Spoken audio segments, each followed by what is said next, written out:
Baik, silakan langsung Mbak Eka, silakan duduk. Duduk yang nyaman ya Mbak ya.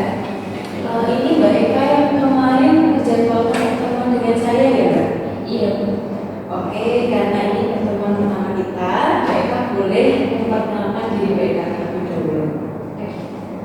Perkenalkan, saya Eka Nurul dari Prodi Kehutanan semester 5. Oh, anak kehutanan ya? Iya. Keren sih Mbak, anak kehutanan. Soalnya kalau melihat lingkungan kita sekarang kan sudah banyak tercemar gitu. Mbak Eka sendiri ini kuliah kehutanan berarti atas kemauan sendiri ya Mbak ya? Iya. Keren sih. Soalnya saya melihat beberapa tetangga saya itu juga ada yang kehutanan Mbak. Tapi ya gitu, nggak banyak, hanya sedikit saja. Ternyata kan kuotanya ternyata dikit juga ya Mbak ya? Terus saya jalur SMPT, pilihannya itu ada banyak, namun saya masuk di kuliah saya itu jurusannya hanya kehutanan masuk. Berarti jalur rapor? Iya. Keren sih. Keren banget jalur rapor. Soalnya kan itu nggak semua orang ya Mbak ya bisa. Oke, Mbak Eka sendiri asalnya dari mana Mbak? Saya asal dari Tuban, kuliah di Surabaya, merantau kos. Berarti merantau kosnya itu sendiri atau dari Tuban ada temennya? Kalau kos itu kan ada 2 orang, itu teman saya dari Malang, jadi saya dari Tuban sendirian. Gitu. Tapi teman dari Malang itu satu kos itu ya sebenarnya? Iya, tapi beda jurusan. Beda jurusan, cuma satu kos. Nah Mbak Eka di sana itu ada kerabat mungkin atau gimana yang ada di Surabaya? Nggak ada Bu, tapi pada saya itu kuliah juga, namun beda kos, ya agak jauh lah, dekat. Gitu. Jadi Mbak Eka enjoy ya di Surabaya. Berarti menyatu dengan orang Surabaya ini. Soalnya aksen Surabaya kan juga beda lah dengan aksen orang Tuban. Oke, Mbak Eka sebelumnya datang ke sini kan pastinya hendak berkonseling ya? Iya. Mbak Eka sendiri sudah tahu belum tentang konseling itu apa? Kalau mau secara detail saya belum tahu, cuma kalau dengan kata konseling itu sudah familiar banget. Oke. Kalau gitu izinkan saya menjelaskan sedikit ya Mbak ya terkait konseling. Nah, konseling itu adalah upaya bantuan gitu loh Mbak. Upaya bantuan dari saya selaku konselor itu konseling, yaitu konselingnya Mbak Eka ini. Supaya apa? Supaya masalahnya Mbak Eka itu terselesaikan seperti itu. Nah, dalam konseling sendiri itu juga ada banyak sekali asas Mbak. Hanya saja di sini saya akan memberikan wawasan tentang 3 asas saja yang dirasa cukup penting. Yang pertama itu asas kerahasiaan. Jadi Mbak Eka dalam berkonseling nanti ini nggak usah khawatir kalau ceritanya akan saya sebarkan, karena pasti sangat amanah untuk menjaga rahasianya Mbak Eka. Yang kedua ada asas kesukarelaan. Jadi datangnya Mbak Eka sini itu atas kemauannya Mbak Eka sendiri. Nah, Mbak Eka datang ke sini atas keinginan Mbak Eka sendiri atau disuruh orang lain? Berarti jadi diri Mbak Eka sendiri ya? Oh gitu. Yang ketiga ada asas keterbukaan. Jadi maksudnya nanti diharapkan dalam sesi konseling Mbak Eka itu mampu mengutarakan semua permasalahan Mbak Eka tanpa ada yang ditutup-tutupi. Karena apa? Supaya permasalahan Mbak Eka itu mampu terselesaikan dengan tuntas seperti itu. Bisa dimengerti ya Mbak ya? Bisa. Oke, karena Mbak Eka sudah bisa mengerti, sebelum konseling kita mulai, saya mau memberikan kontrak waktu kepada Mbak Eka. Jadi nanti konseling akan kita lakukan kurang lebih selama 20 menit ya Mbak ya. Jikalau nanti kalau ada yang belum selesai, kita jadwalkan ulang, kita follow up ulang di minggu kedepannya seperti itu. Apakah Mbak Eka bersedia? Bersedia. Oke. Kalau gitu kita berdoa dulu ya Mbak ya, supaya konseling kita berjalan dengan lancar dan Mbak Eka juga bisa mengutarakan semuanya permasalahan Mbak Eka kepada saya. Mari kita berdoa. berdoa selesai. Oke, karena berdoa juga sudah selesai, sekarang silakan Mbak Eka untuk mengutarakan semua permasalahan Mbak Eka, keluh kesahnya Mbak Eka pada saya. Jadi seperti ini. Saya kan kuliah di kehutanan ini sudah semester 5, 3 tahun. Ya. Saya sebenarnya beda aja kuliah di kehutanan dan kuliahnya tuh enak gitu. Itu sesuai passion saya. Namun karena saya tuh merasa ada trauma gitu. Jadi sedikit menggambar kuliah saya, kemudian kita semua magang semester 6. Saya tuh merasa saya bisa nggak ya gitu, karena saya tuh punya trauma di masa lalu saya.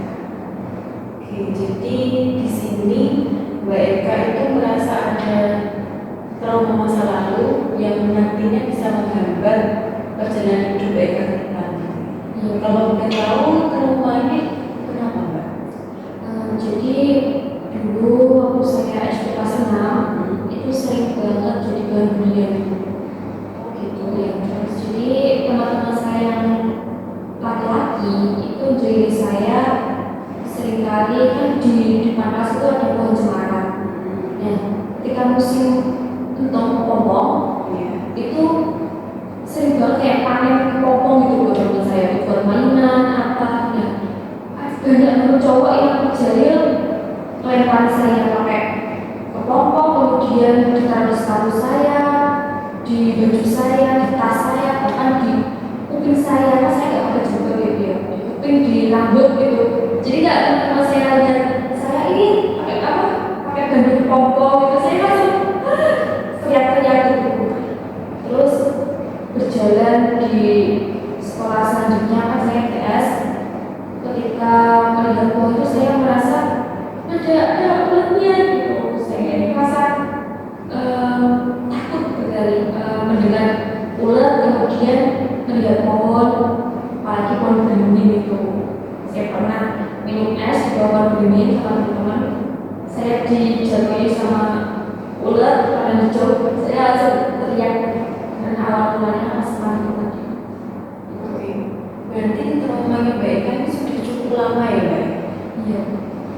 Jadi awal kelas 6 karena bully, kemudian MTS itu saya sama teman-teman ini dijatuhi ulat, dan sampai sekarang saya merasa saya terancam oleh ulat bulu biru. Kan jarak dari kos saya dengan kampus itu lumayan 40 menitan. Dan itu ada jalan yang melewati pohon-pohonnya, indah banget. Apalagi pohon jati pas musimnya kan ada ulat ya yang jatuh gitu. Saya pernah berapa kali gak masuk kuliah gara-gara saya kaget. Sampai gak masuk kuliah? Iya, iya, takut banget teman-teman. Kalau teman-teman kan, itu cuma ulat jati gitu. Tapi menurut saya itu ulat yang benar-benar mematikan gitu menurut saya. Gitu, oke. Tapi Mbak Eka karena traumanya ini menurut Ibu cukup mengganggu hidupnya Mbak Eka ya, dan pastinya ya sangat tidak nyaman sekali. Mbak Eka itu sudah melakukan beberapa upaya belum untuk mengatasi traumanya Mbak Eka ini sebelum datang ke sini? Saya di Aliyah kan di pegang HP itu ya. Saya scroll di Google caranya itu ada beberapa tutorial, namun tetap aja takut sampai sekarang. Kayak belum ada pandangan untuk sembuh dari trauma itu. Oke, jadinya Mbak Eka ini Ibu simpulkan sudah melakukan beberapa upaya, hanya saja upaya tersebut tidak menghasilkan sebuah hasil gitu ya. Oke. Karena di sini kan Mbak Eka itu merasa traumanya cukup mengganggu dan pastinya ya sangat mempengaruhi magangnya Mbak Eka nantinya. Gimana kalau kita adakan asosiasi bebas Mbak? Jadi nanti Mbak Eka itu Ibu suruh duduk di kursi yang relax, terus Ibu berikan narasi-narasi untuk membayangkan terkait kehadiran ulat tadi. Apakah Mbak Eka bersedia? Sebenarnya takut sih ya. Tapi ini demi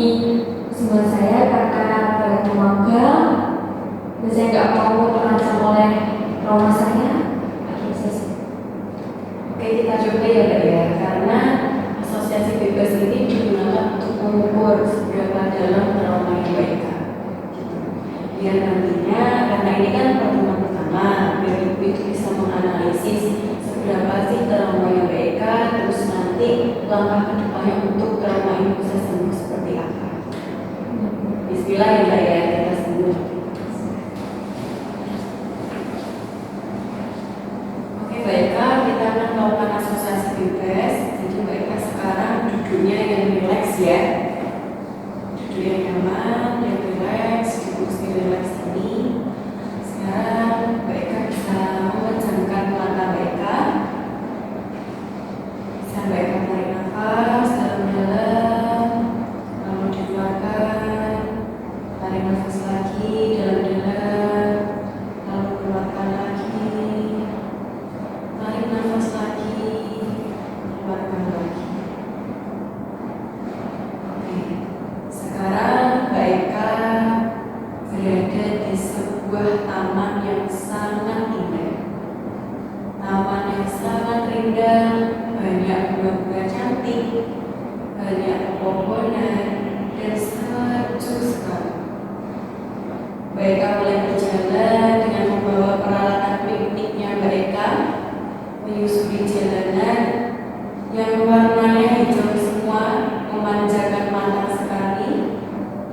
Baik menikmati udara yang sangat sepoi-sepoi, berjalan, terus berjalan, dan akhirnya baik menemukan tempat yang cocok untuk melaksanakan ini. Baik akhirnya menata tempat baik, membuka camilan, menuangkan teh, dan meminumnya sedikit demi sedikit sembari Mbak Eka merebahkan diri menghadap ke langit yang biru dan mulai Mbak Eka merasakan udara yang sepoi-sepoi.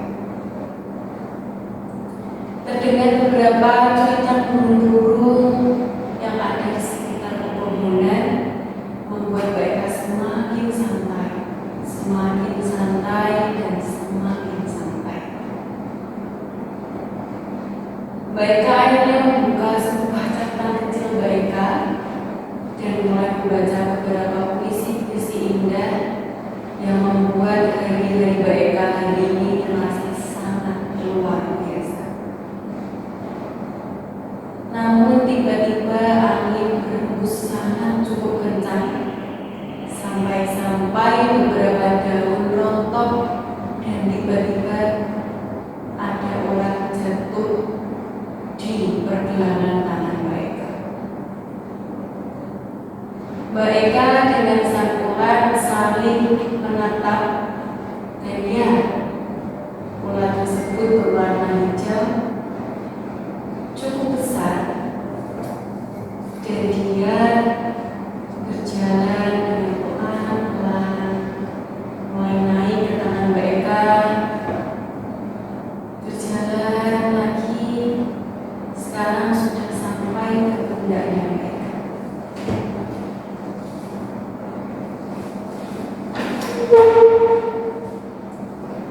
Mulai berjalan lagi, melewati leher dan akhirnya berada tepat di pipi Mbak Eka.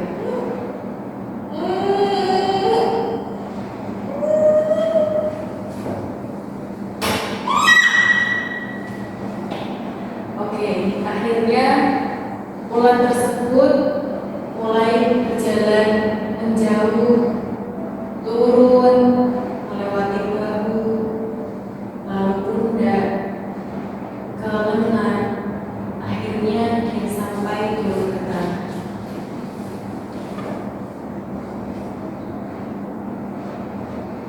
Dan akhirnya dari situlah mereka merasa ular tersebut cukup mengganggu hari-hari Mbak Eka. Dan sampai akhirnya Mbak Eka memutuskan untuk mengemasi semua barang-barang piknik Mbak Eka. Dan ternyata di keranjang piknik Mbak Eka sudah banyak sekali ulat hijau yang terbawa oleh Mbak Eka tetap memaksakan untuk mengambil keranjang tersebut dan mencoba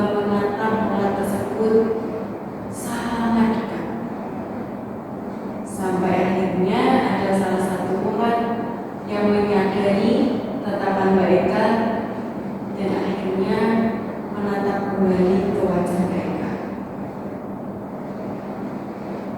Pola tersebut berjalan menaiki keranjang klinik mereka, akhirnya berada tepat di tangan mereka. Pola tersebut akhirnya sama mereka langsung dibuang gitu aja, dan mereka mengamankan diri di tengah lapangan. Dari situ mereka mencoba untuk mengatur nafas, tarik nafas dalam-dalam, dikeluarkan, tarik nafas dalam-dalam, dikeluarkan. Lalu mereka mulai membuka mata mereka pelan-pelan, dan ternyata mereka sudah berada di sebuah ruangan yang aman dari lingkungan.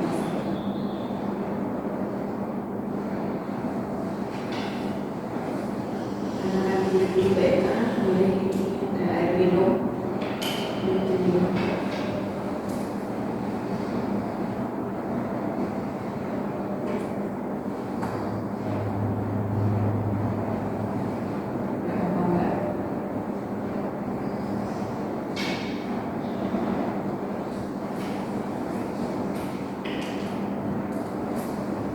Baiklah, gimana perasaan Baiklah setelah melakukan asosiasi bebas tadi? Saya bisa kayak, tapi saya benar takut gitu tadi. Saya sudah membayangkan benar ada seekor seulat bulu besar itu. Ternyata saya belum bisa pun Gini Baiklah, karena ini kan pertemuan pertama kita. Baiklah nggak usah khawatir, pasti traumanya mereka akan sembuh. Kita masih ada menjadwalkan pertemuan di lain hari. Nah, kita harus berusaha supaya traumanya Baiklah itu sembuh. Jadi Baiklah positif aja, gitu. tapi saya bisa nggak itu semua? Pasti bisa. Karena orang yang bersungguh-sungguh pasti dia akan mendapatkan hasil yang sesuai dengan dia inginkan. Baiklah harus yakin kalau Baiklah itu pasti bisa sembuh. Sangat bagus sekali sih kalau saya nggak sembuh. Saya yakin kok saya pasti sembuh, dan saya bisa makan dengan baik, dapat nilai yang baik, dan nantinya bisa melakukan apa saya. Karena Baiklah sudah berpikiran positif, Baiklah keren banget. Karena berusaha melawan trauma, menghadirkan pikiran positif di hidup kita itu cukup susah. Tapi karena Baiklah sudah berada di titik sekarang, berarti Baiklah harus menghadapi hal tersebut. Supaya apa? Supaya keinginan Baiklah sembuh daripada trauma ini bisa tercapai. Gimana Baiklah, siap? Saya bisa, saya mampu, saya bisa sembuh. Oke, good. Pokoknya terbaik untuk Baiklah. Saya tidak setuju dengan keterangan yang Baiklah. Oke, karena waktu kita sudah 20 menit, lebih 1 menit ya Mbak ya. Jadi sebelum diakhiri, Ibu ingin menyimpulkan terkait masalah Baiklah tadi. Jadi Mbak Eka itu ternyata memiliki trauma masa kecil ya, yang mana takut kepada ulat bulu ataupun kepompongnya, karena dulu pernah dibeli sama teman-teman, sehingga itu membuat aktivitas Baiklah terasa sulit, apalagi Baiklah ini mau magang, dan magangnya itu di perhutani, pastinya akan ketemu pohon, apalagi pohon jati. Nah, Baiklah udah bagus banget mau datang ke sini dan mau sembuh daripada trauma yang Baiklah. Ibu selalu mendoakan yang terbaik buat Baiklah, lulus tepat waktu, menjadi mahasiswa terbaik, dan bisa mengamalkan ilmunya Baiklah. Terima kasih Bu atas semuanya, hasilnya sangat bagus. Terima kasih juga Baiklah sudah mau datang ke sini, dan Baiklah Ibu rasa keren banget karena bisa melawan rasa traumanya Baiklah. Ibu saya boleh pamit. Oke, boleh Baiklah. Kalau gitu hati-hati ya di jalan. action.